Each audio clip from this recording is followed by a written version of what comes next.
एक है तो एक है तो एक है तो कटेंगे तो कटेंगे, एक रहेंगे तो नेक रहेंगे।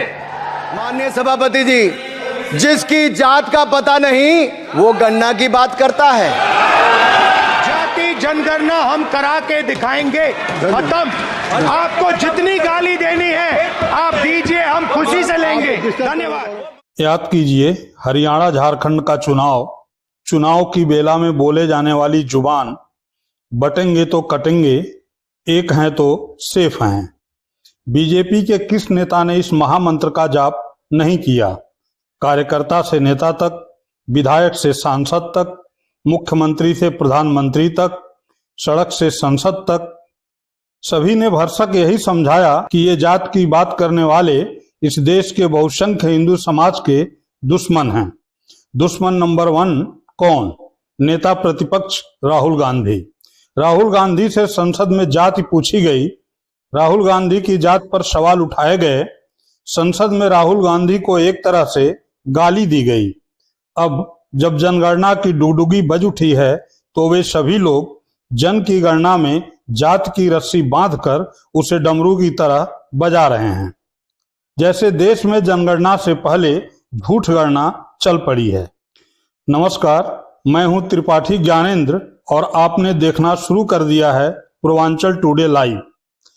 आज जनगणना में जात गणना और जात की गणना में सियासतदानों की भूमिका पर बात करेंगे। चर्चा में ग्रोक के फैक्ट को सामने रख सभी की कलई खोलेंगे। बात भाजपा प्रवक्ता सुधांशु त्रिवेदी के ताजा बयान से शुरू करते हैं। प्रधानमंत्री श्री नरेंद्र मोदी जी के नेतृत्व में कैबिनेट ने भारत की जनगणना कराने का निर्णय लिया और इसके बाद जो भी प्रेस रिलीज जारी हुई उसमें स्पष्ट रूप से कहा गया कि जनगणना के साथ सामाजिक आर्थिक मूल्यांकन और जातियों की जनगणना भी स्वतंत्र भारत के इतिहास में पहली बार होगी, जिस संबंध में पहली प्रेस रिलीज 30 अप्रैल को हुई, दूसरी 4 जून को और 15 जून को, जिसमें स्पष्ट रूप से यह कहा गया। और जो कहा गया उससे ज्यादा इंपॉर्टेंट होता है जो किया गया हो। बिहार में 2022 में हमारी ही गठबंधन सरकार ने जातिगत सर्वेक्षण करने का निर्णय लिया था, परंतु वो पार्टी जिसने स्वतंत्र भारत में जातिगत गणना रुकाने का निर्णय लिया था, 1951 में किसने रोका था? जिसने पिछड़ों के हक को मारने के लिए काका कालेलकर कमेटी की रिपोर्ट नहीं जारी होने दी, मंडल की रिपोर्ट नहीं जारी होने दी, वो अचानक आज आकर जो कहने का प्रयास करते हैं और जो लिखा हुआ भी है उसको नहीं पढ़ पाते हैं। मुझे लगता है इसके द्वारा उनकी राजनीति का तत्व सामने आ जाता है। सुधांशु जी उस 1951 की बात कर रहे हैं जिस काल के बहुत थोड़े से लोग बचे हैं। ये नहीं बता रहे हैं कि बीपी सिंह की सरकार कैसे गिरी और किसने गिराई। 1951 और काका कालेकर कमेटी की रिपोर्ट को लेकर विपक्ष के रूप में आपकी पार्टी ने क्या किया? कुछ नहीं।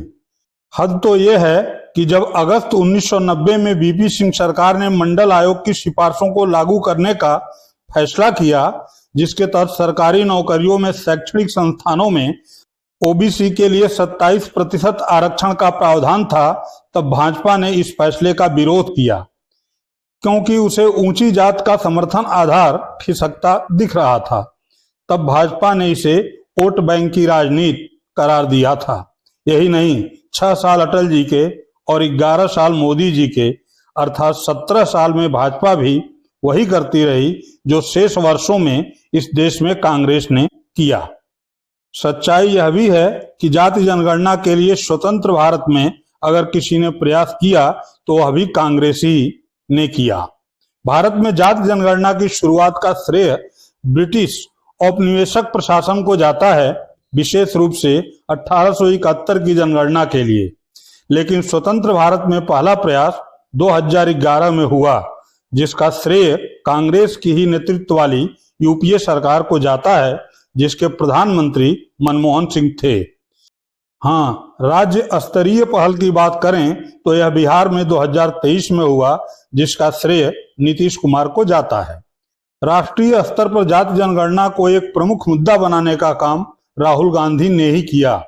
ये ज्वलंत सच है जिसे भाजपा ठंडा करके निगलना चाहती है।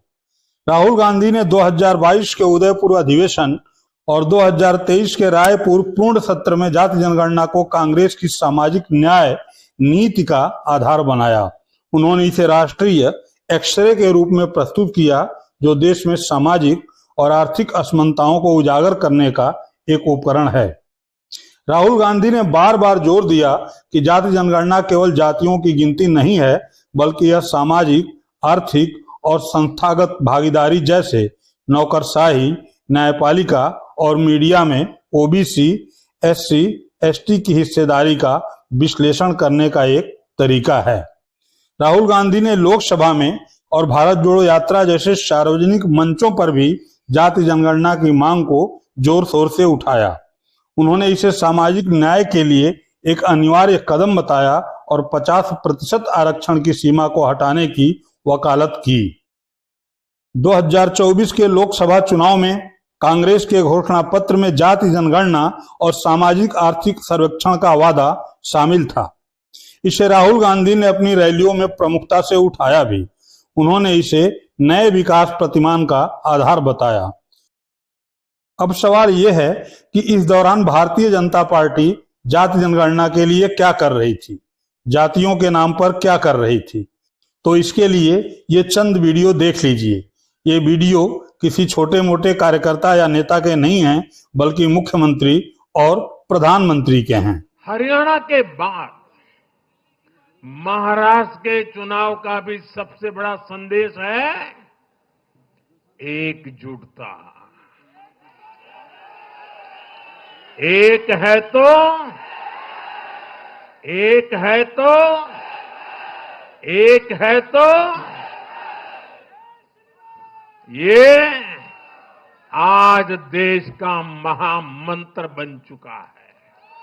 बहनों और भाइयों, राष्ट्र से बढ़कर के कुछ नहीं हो सकता, कुछ नहीं हो सकता। और राष्ट्र तब सशक्त होगा जब हम एक रहेंगे, नेक रहेंगे, तभी नेक रहेंगे। बटेंगे तो कटेंगे।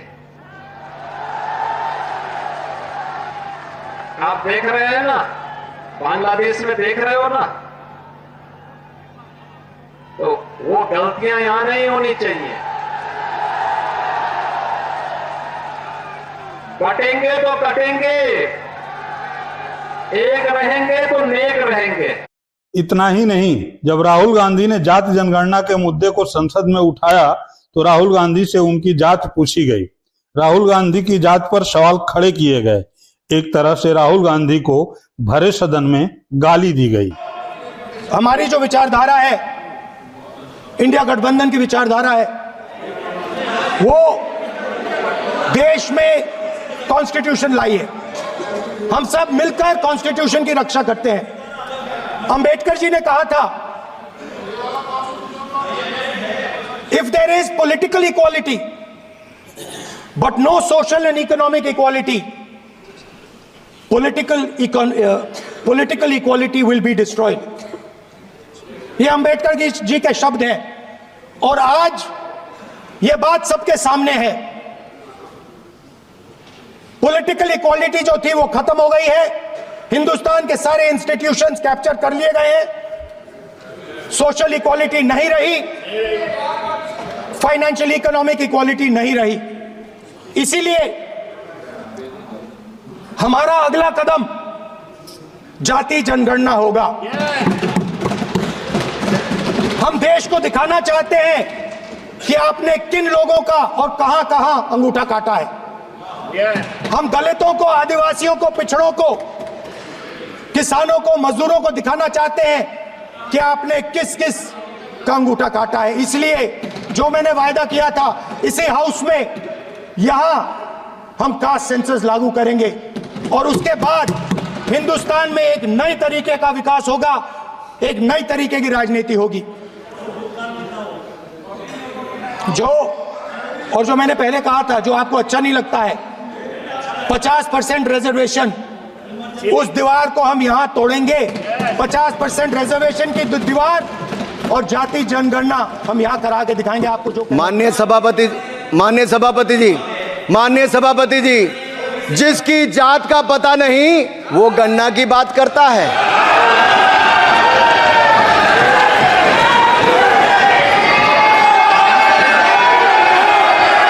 जिसकी जात का पता नहीं वो गणना की बात करता है। स्पीकर सर, जो भी इस देश में दलितों की, आदिवासियों की, पिछड़ों की बात उठाता है, जो भी उनके लिए लड़ता है, उसको गाली खाना ही पड़ता है। और मैं ये सब गालियां खुशी से खाऊंगा, क्योंकि महाभारत की बात हुई तो महाभारत में अर्जुन को सिर्फ मच्छी की आंख दिख रही थी, उसी प्रकार मुझे सिर्फ मच्छी की आंख दिख रही है। जाति जनगणना हम करा के दिखाएंगे। खत्म। आपको जितनी गाली देनी है आप दीजिए, हम खुशी से लेंगे। धन्यवाद। बावजूद इसके राहुल गांधी ने जो जवाब दिया वह आज सामने है, और यही वह तथ्य है जिसको लोगों के दिमाग से वास करने के लिए बीजेपी इस मुद्दे को लटका रही है, भटका रही है। बीजेपी को लगता है कि जब माहौल उसके अनुकूल तैयार हो जाएगा तब वह जाति जनगणना कराएगी, क्योंकि राहुल गांधी ने कहा था जाति गणना के बाद भारत में नए तरह की राजनीति शुरू होगी। असल में बीजेपी को यही डर खाया जा रहा है कि जाति गणना के बाद भारत में नए तरह की राजनीति शुरू होगी और उस राजनीति में भारतीय जनता पार्टी कहीं दूर दूर तक नहीं दिखेगी। बहुत बहुत धन्यवाद।